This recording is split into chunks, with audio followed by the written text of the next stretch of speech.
morning mga idol. Welcome to my vlog. Another vlog, another day. Tara, ipasyal ko kayo sa Putrajaya, Malaysia. Ito yung tinatawag nilang Makati dyan sa Pilipinas. Maraming malalaking building. Dito rin makikita lahat ng mga kagawaran ng pamalaan, lahat kagaya ng immigration, Ministry of Education, Ministry of Health, lahat po nandito lahat. Dito lang makikita.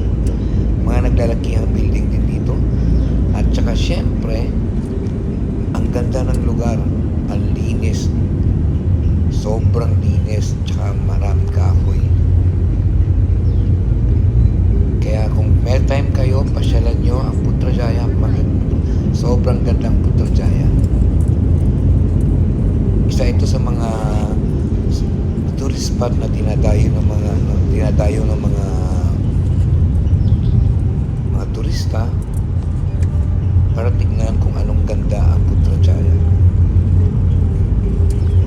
Yan lang mga idol. Enjoy watching my vlog.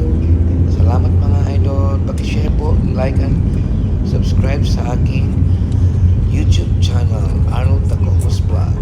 Salamat po. God bless.